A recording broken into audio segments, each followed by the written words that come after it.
Welcome to the Global Me podcast, your gateway to a world without borders. I'm your co-host, JC Prieto-Williams, principal at Williams Advisors International. Whether you're seeking a new home abroad, exploring golden visas, or investing in global real estate, we bring you the insights to make it happen. I'm Shannon McDonald, founder of McDonald Coaching, where I specialize in expat and relocation coaching. With a special focus on the US, especially Texas, we also dive into top destinations like Canada, Mexico, Costa Rica, Panama, Portugal, Spain, the UK, and the UAE. Remember, if you want us to help you explore a new destination, we'll make it happen. So get ready to unlock opportunities and design your ideal global lifestyle. Let's dive right in. Hi, everybody. This is a new episode of Global Me podcast. Today, Shannon and I will be talking to you about moving to Texas and going more in depth in terms of each city. So first of all, I'll kick things off with a brief description of overall Texas and the Texas Triangle, as we call it, and then we'll go one by one, right? I'll talk more about the economics and economic growth and things like that. And Shannon, what are you going to be talking about? So I'm going to be talking about more just the general vibes of the city, lifestyle, benefits, drawbacks, that kind of thing. Oh, you do the fun stuff. I do the boring number stuff. But all good though. All good. So let me start and give you an overall picture of Texas. Texas has a GDP of $2.6 trillion. So it's a pretty big country, a pretty big state. It is a country. It is a country in itself. It could be a country in itself, right? It's actually larger than the economy of Italy, and it might be closing this year over 2.7 trillion, which would make it larger than the economy of France. So that's kind of impressive. In fact, the U.S. has larger state economies. Like, for example, Florida is equivalent to Spain. More notably, California is equivalent to India's, for example. Really? Right? Wow. So it's kind of huge. Just talking about state economies, right? North Carolina is equal to like Taiwan, Tennessee equivalent to Israel, and such. So Texas, it's somewhere between Italy and France. So it's pretty big. So what actually drove that, right? So the state has been very pro-business for the last maybe 2 decades. And it's a very friendly state, and we've seen a lot of relocations from all over the U.S., mainly California, New York, Illinois, into Texas. So a lot of companies move here, mainly because the cost of living is relatively lower than in those states, and there is no state income tax. So that's a big attraction. The state has maybe some 16 million people in the labor workforce, and that's more than half of the 31 million people that live in the state. It's also the number one exporter, and that I think has a lot to do with the fact that it shares a border with Mexico. Mexico is a big manufacturing country so between those two, between Texas and Mexico, there's a lot of manufacturing and a lot of logistics that happen for North America. And in fact, a lot of the exports that go to Canada are part of Mexico and Texas through the I-35. Right, so the Texas economy is pretty big. Obviously, it's really big in energy. Just the Permian Basin, which is the northeastern, the northwestern side of the state. The Permian Basin produces something like 4 million barrels a day of oil, and it's also the main alternative energy producing state, right? So there's a lot of wind and solar that is produced in the state. So it does have a lot of things for it. It's really big in healthcare, manufacturing, technology, and so forth. So I think that's what's been driving a lot of the economy.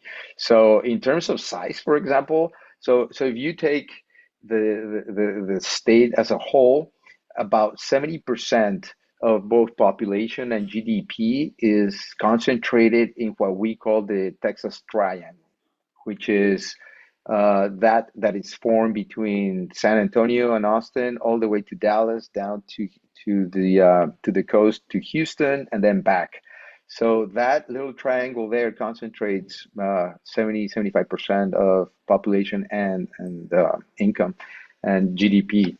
So, for example, the Dallas MSA, as they call it, the Metropolitan Statistical Area, it's home to about 8 million people, about 27% of Texas population, and has over $614 billion worth of local GDP, right? And it's Dallas right now. It's one of these areas that is the main magnet for growth for the whole state. In fact, the population growth in around Dallas accounts for 34% of the state as a whole, right? So it's a big driver.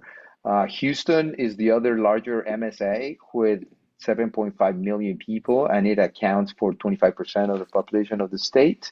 And it also is responsible for 25% of the growth. So between Dallas and Houston, they really pull a lot of people into those areas, just mainly for employment and a lot of economic activity around there. The Houston MSA, for example, does some $550 billion worth of GDP. And then in my part of the state, in Austin and San Antonio, they're really considering these two cities as an example of what happened with Dallas Fort Worth. So now some people are saying San Austin, right?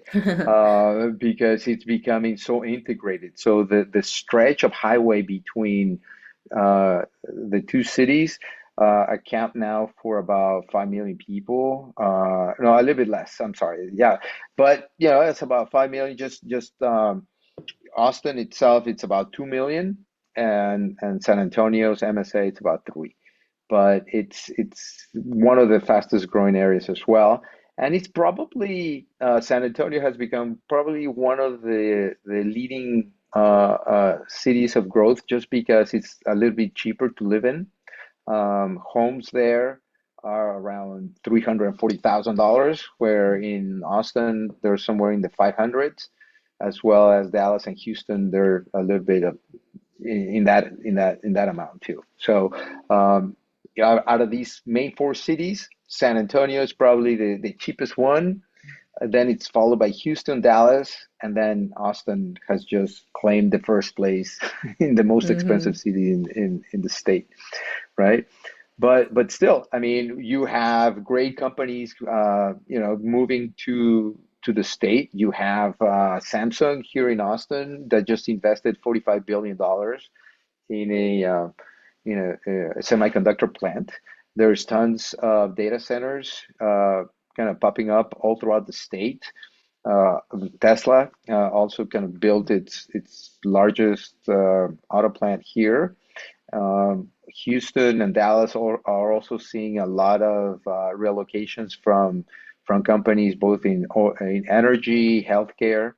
So there's a lot of movement still happening in Texas. And one of the things that's driving the Dallas MSA is the recent incorporation of the Texas Stock Exchange. So, and not only that, but the New York Stock Exchange had a sort of like a franchise or like a secondary market in Illinois with Chicago, and that has been recently moved to Texas, basically Dallas. So right now, Dallas has just as many people in the financial services employed there as in New York. So it's very, so Dallas is like sort of like the new stock exchange center hub, financial markets, just as New York. So that's pretty impressive. In terms of technology, for example, Apple has just as many people working in Austin as they do in California. So there is these main pillars of companies really making a huge difference. Finally, I would say that Texas also has a number of really recognized universities, right? You have University of Houston, you have SMU, Rice University, Baylor, Texas State, TCU, Texas Tech, and Texas A&M, and obviously you have the Longhorns, the UT Austin, right? Making waves here with not only sports but also academics. Just recently, UT Austin and Rice University just kind of made the Ivy League status, so that's pretty cool. And so yeah, so we have four different magnets and very different, right? Shannon, I think lifestyle in each of these cities is completely they have their own subculture. But before I speak about Austin and what I see here, I'll pass it on to you to give us a little bit of the more lifestyle vibe that these cities have. Yeah, definitely. So, going back to what you said at the beginning of the episode, today we wanted to focus on, the question of if you have the opportunity to move to Texas and you get to choose where you want to live, what might your considerations be? What kind of family might suit each of these four major cities. And so that's a little bit of what I'm going to talk about now. So obviously I'm in Katy, which is outside of Houston, west of Houston. And actually Katy's not even, I don't think, considered part of Houston for the, census considerations, population and all of that, but I would still consider it to be part of Houston, although very different from living in the center of the city. So Mm, Houston, let's see. It's large, as we know, and yep. sprawling. It is known for its diversity, and you really see that reflected in population and in the amazing food culture here. So we do have a great number of restaurants that are getting, now that we have the Michelin Guide here in Houston, we've got some Michelin stars, just Hmm. all kinds of really fantastic restaurants. And as you mentioned, it's affordable. So housing in Houston is generally fairly affordable compared to other major cities that would have the same amenities as Houston in the US for sure. And even within Texas, it's still fairly affordable. And as everyone probably knows, Houston is known for the oil and gas industry. So that's still going strong, and a number of companies are headquartered here. So, I mean, if that's your industry that you're in, I'd say it's kind of a no-brainer. That's where you would want to be. Yep. Some other interesting things, I mean, Houston, one interesting thing to a lot of people is the fact that there are really no zoning laws here. So this can be a benefit and a drawback. So it can lead to some really chaotic neighborhoods, obviously, as you can imagine, when you can have, mixed use properties in the same neighborhood as, Yep. residential Industrial and your homes. And yeah, yeah, residential. yeah. But that actually provides a lot of really interesting entrepreneurial opportunities for Mm, people. So if that's something you're interested in, you could theoretically, you could take a small house and turn it into a short-term rental, a coffee shop, some kind of, a studio, a lot of different options because of the lack of zoning laws. So I think for some mm. people, that might be something that is attractive to them. So something definitely to consider. I have heard, I mean, I've only been in Houston for a year and a half now, but we apparently are the worst for humidity and heat in the summer. No, I believe that. So that is a consideration, definitely. I mean, the weather in Texas, it's going to be hot everywhere, but that's still something to consider, that you got to be willing to take the heat, I guess. And so to break it down, I know you mentioned, taxes in all of these different places. So for Houston, generally high property taxes but low housing costs would be kind of the summary. Mm, And if I was thinking, I mean, again, this is, you can't really say, since Houston is so diverse, there's not just one type of family or one type of person that would move here. But if I had to, profile what I think would be an ideal candidate for Houston, it would be a family that values diversity, likes to eat good food, have big city amenities like great restaurants, great museums. We've got some really good ones here. Someone that, can deal with the humidity, as I mentioned, and that's okay because you can have a bigger backyard here, maybe a bigger house, mm, so you can deal with it. People who maybe are looking for job opportunities in the energy industry, aerospace, medicine. There's big medical industry mm, here. And then also, it could be the type of family who either wants to live in the urban jungle down in the mhm. center of the city, or a family who wants to live out in the suburbs like me and commute in and be okay dealing with traffic. So that would be Houston. What else do you have anything else to add about Houston? Houston, well, you got the coast, right? Uh, Galveston's close by, yeah. yeah, yeah. So you got the coast, and there's a lot of people, that enjoy going there for the weekend Mhm. or a quick trip to the beach. So don't think Caribbean or don't think Mediterranean Yeah. Mediterranean beaches, but definitely there is. It has its own little paradise there. So Hmm. there's a lot of people that go to the coast. So and that's why I think it's so humid, right? Because it's so close to the Yeah. coast. Um, so you also get your share of weather events because of that, right? Hmm. Because you're right there in the Gulf of Mexico, so it does create that. Now, what would you say is your like if you do have a family, you're in a suburb, you're enjoying sort of that vibe. How long does it take you, or how frequently would you say people go to downtown? I mean, that's if you don't work there, right? Right. Yeah. If you don't work there, how often do you go down? I mean, I think that it depends what you're into. So Yep, if your kids play a lot of sports locally, then you're staying in your neighborhood probably. But if you're into going to the theater, going to museums, checking out different restaurants, then you probably go down, a couple times a month. That's probably yep, what I do.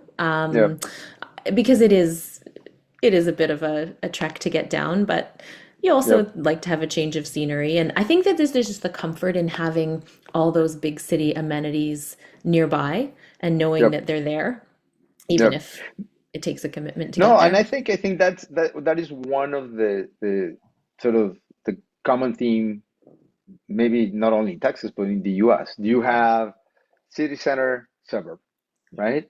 And now it depends, what your work sort of arrangement is. You either do hybrid, you do only home, you do office, but it's really the city center where all these different amenities and all these great attractions are, including office and but people tend to want to live in the suburbs if they have a family. I see that when people downsize, they either want a smaller house or they want a condo downtown, right? Because there is a lot more happening. So that is one common theme, right? So it's I think that trip to downtown, it's for celebrations and Mhm. anniversaries, parties, or just going out to the theater or things like that, Sports right? games, Yep, that's a big one as well that I didn't even yep, mention. I mean, that's a great thing about Houston. We've got some professional yep. sports teams, and I mean, there's a little bit of everything.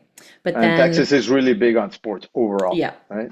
yeah, yeah. But then the downside is, the traffic, which Yep. we've talked about a million times, but yeah, traffic Yeah, can be but can be that's awful. So then, yeah. I mean, I know you mentioned, so moving on to kind of San Antonio and Yep. Austin. So for San Yeah. Antonio, I would say this place, I mean, there's the strong military presence there. So there's a Yep. couple Air Force bases, there's military medical training bases. There's a Yep. big percentage of that there. There's also obviously the, you know, culture and history, the Alamo, the Yep. colonial Spanish missions, Yep. the Riverwalk The area. Riverwalk. Yep. Yeah, yeah. And as you mentioned, it's known to be one of the more affordable places to go. Yes. Yes. So So, San Antonio it's a very it was very popular because of all what you mentioned. It also became very popular with tourists because there's a huge outlet in San Marcos, which is about 40 minutes away, right? So everyone yeah. would come in and go shopping at San Marcos outlet, right? Hmm. You would basically spend 2 days there, right? It's huge. It's probably one of the biggest shopping centers around. But some quick facts. San Antonio, like you were saying, there's an Air Force base, and the Air Force is it's the only federal military sort of branch that is not in Washington, D.C. Hmm. And that's because San Antonio was the Air Force base during World War II, and it just basically stayed there.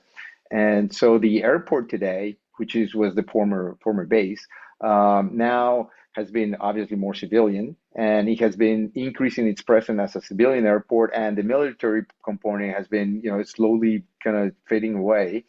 Um, and also because they're there, the Air Force in the U.S. Armed Forces is the leader in cybersecurity, and that has created a big cybersecurity cluster in San Antonio, the second largest after DC as well. So you would find, like a lot of startups around cybersecurity. There is a lot of academics, like there is a lot of like formal training around cybersecurity.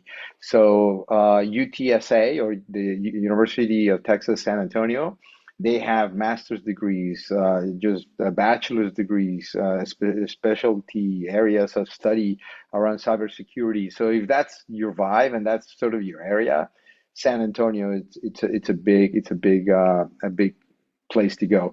And also it has that culture vibe, right? Because it does have that whole mix of the Mexican Texas and all Hmm. everything that happened. So you'll see a lot of Mexican influence. And of course, as we said, you have proximity to the border as well down south. And so it's also nice and warm, like Hmm. any other. But it does have its appeal for different people. Now I just heard that the basketball team, the Spurs, San Antonio Spurs, are planning on their first like their own stadium downtown, Okay. which should be a catalyst for additional growth for the city. And the city has grown north towards Austin, and smaller towns like New Braunfels, which is just and Bernie are just growing like crazy, right? And it's one of the favorite spots for people to move now. And that, they decide on San Antonio, they go north of the city into either Bernie or New Braunfels. And that area around there is so beautiful, the hill country in Oh yeah. Fredericksburg, and it's so great to be able to Canyon Lake, a escape lot and of get people love, there. yeah, Yeah. a lot of people go to the weekend to the lake, Canyon Lake, which is a great drive up there and a great Mhm. spot for spending a great weekend there. Yeah. And would you say that life there is a bit slower paced for I families who think are so. living there? Yeah, Yeah, that's the yeah, impression that I get. Is it just a little bit, yep, not that there's not things going on, but just a little bit slower. yeah. I think so. I think Yeah, so. Yeah. maybe more Um, traditional kind of. hmm Yeah. Yep. Yeah. Yeah. So, yeah, definitely. I mean, it's not Houston or Dallas, right? Definitely. Right. Yeah. And so, but it's very charming. A lot of people like it. If you Mhm. work at home and you want Yeah. to buy, like you like acreage in your home, right? And Hmm. you want to kind of make a base, definitely it's a great place. Yeah. And I'd say that it's probably the most tax friendly overall, just for the fact that property taxes are going to be lowest. They're Yep. benefiting from no state income tax. I think sales tax is sales tax uniform throughout Texas, or does it I think change from place so. to place? I think it's No, I uniform. think, Yeah. yeah, yeah. Yeah, It's that's a something I state. don't think we mentioned for people moving here. There is a sales tax, so you have to be aware of Yeah. that, but that's common. 8.25. Yeah, Yeah. yeah, yeah, Mm, yeah. yep. And so, do you want to talk about Austin next? Of course, I Your could talk about hometown? Austin all day. Yeah, I could talk about Austin. It's funny because when we moved here mid 2019, um, there was a lot of going on, but when I tell people that there was about 27 skyscrapers built since I was here, when I tell them that you have billions and billions of dollars being invested by semiconductors firms, by other technology firms, by medical devices, auto manufacturing, biosciences, energy, clean energy folks. I mean, it has been crazy, right? And so people basically say, well, how long have you been living there? That sounds like, 20 years, right? But Yeah, I'm like, yeah. nope, that all happened like in 4 years, right? So the skyline of Austin completely changed, right? Um, most of those buildings, though, are mostly empty right now, right? Because they were betting that was everything that was planned prior to COVID. But they went ahead and started creating it. So companies are coming in and leasing 30 stories of buildings, right? Like Meta, that's what they did. They came in and leased 30 stories. Google has a full building leased up. So yeah, I mean, it has grown so much, right? And so in fact, I think it grew about 300,000 people since I've been here. So there has been growth I live in Bee Cave, which is in the west side of Austin, more towards the hill country. And it was like completely deserted. I mean, you would see, the little sign, welcome to Bee Cave, population 9,000. Right? It was just like perfect. This is exactly where I want to be. And now all of a sudden, now it's probably, kind of jumped considerably, but still feels like a very small town and it's great. So I think Austin is one of these places where it's notable because it's all about the outdoors. It's about the Yeah. the river. It's about going to the lake. It's about somebody told me, man, it seems like everybody is just finished their yoga class. Everybody's in yoga pants all day, right? It's very super low key, flip-flops and shorts. And, in fact, when I started going to my first sort of meetings, if it wasn't a bank or law firm or anything sort of downtownish, everybody was super laid back, right? Like no jacket or tie or nothing, right? So for me, it was great because I'm more like low key than in that end. But yeah, so you still get sort of like the small town vibe, right? Where the handshake is worth more than NDA, right? Um, but you still have the modernities of life, right? There's a lot more things happening. There's a lot more international, which before it wasn't. Obviously, the Longhorns at UT, it's like a big draw, right? And all the events that happen here, from Formula One to South by Southwest, by Austin City Limits to the MotoGP and a bunch of other things that happen, right? That really creates an inflow of people throughout the year. So Yeah. every month there's something on happening. In fact, they just closed the convention center, right? Which is going to be chaotic because now they're planning a bigger one, and they might kind of open those doors in about 2 years, I think. They're expanding the airport as well. Every year they break numbers of visitors using the airport. So now they're adding to that. So basically what's happening is that Austin and San Antonio are merging into this big metro area like Dallas Fort Worth, right? Mhm. So that it's pushing north towards Waco, right? And so you will see the corridor, the I-35 from the border all the way to Oklahoma.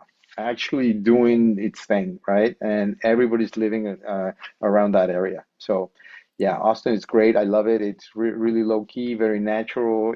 It's very technology centric. A lot of millennials, and Yeah. it's rated the highest educated city in the state.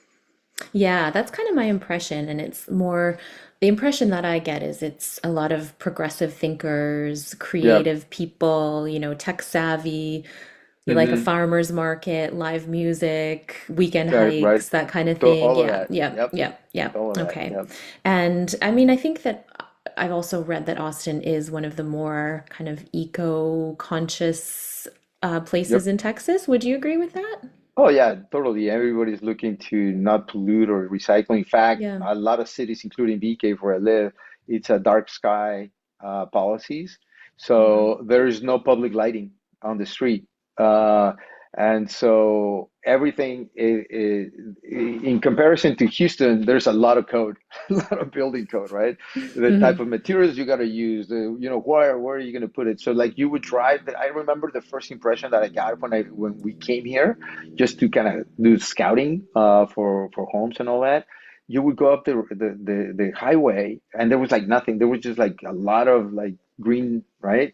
And all of a sudden you would see like a fire hydrant like on the street, like all by Wow. itself. And it's like there is no public lighting, there is like nothing, and then a fire hydrant. It's like what, why would they have that? And so it happens that part of the code is that they need to start building X number of feet into away from the highway, so Uh-huh. that construction is not right next to the highway or the Yeah. street, right? So you needed green space between the road and the construction. And so that those fire hydrants were there for everything that was behind the shrubbing, right? And all the trees and everything. So Yeah. that was kind of cool to know. Yeah. Yeah, that's really interesting. And what else would you say would be, typical of a Austinite? Is that what you call them? Austinites? Austinites, yeah, Yeah. Austinites. I think Austinites are, they're very social. I think a lot of people like to be out and about a lot. They like to eat out. There's a lot of the lake and the river attract sort of like everybody's time, right? Everybody likes to go paddle boarding, skiing, wave running, and so it's a big thing, right? So the water is one of the main things, and we like we also are big fans of that. We love paddle boarding on the weekends, and everybody has a dog. Right, everybody has a dog, so that's another big thing. It's a very dog friendly, pet friendly Mhm. city, right? So you could walk to. I mean, the other day, literally, I saw a guy walking into Target with a giant turtle, right? For example, Okay. with a giant turtle. Then you see people walking to the supermarket, to HEB with their dog. Mhm. I mean, dogs are like a intricate part of society here. Yeah. So when you come here, you most probably, if you don't already have one, you'll probably end up having one when you move Okay. here. There's a lot of Mexican restaurants all of a sudden, right? There's a big thing. There's Taco Tuesday, it's a very religious Yep. thing that you do here. And so, yeah, I mean, like you were saying, it's very progressive. So there's a lot of innovation, a lot of investors looking to find the great new thing. So that kind of makes the vibe very special. Right. And so, kind of switching gears to somewhere Yep, with a bit of a different vibe, I'd say Dallas is totally. not that. Note that. Yep. Not, you're not going to be wearing flip-flops and, dressing casually for your meetings. Nope, not No, at I all. would say Dallas is more of the, the financial Chic. hub. Yeah. Yes, definitely. They've got the strong job market. They've got the big airport. So, I mean, that's Yeah. one thing that actually might be attractive to people is it Yep. is a big hub. I think it's one of, or if not the big hub for Third. American Airlines. Yeah. Oh, Um, for American Airlines, yes, yeah, and it's yeah, the third yeah. largest in the country. In the Yep. yeah, yeah, yeah. So I mean that's travel in and out of there. If that's something that you're going to be doing a lot of, then actually Dallas might be the place for you. Yep. Similar to Houston in the fact that it's, diverse. There's a little bit of Hmm. something for everyone. Again, like everywhere else, it's going to be lower, lower taxes and no Hmm. state income tax. I think that the property taxes in Dallas would be on the higher end Yep. as And it well. also kind of, and then you pair that up with higher prices, right, Yeah, of the home. higher Yep. cost of So living. Yeah, for yeah. sure. So Hmm. what I've heard was there's a, I think the typical sort of income to mortgage or income Hmm. to cost of living usually is maybe 30%, right? So like Okay. families usually spend about 30% on your home, right? Related expenses, and that has been ticking a little bit up recently, and some people even paying 42%, right? For living expenses.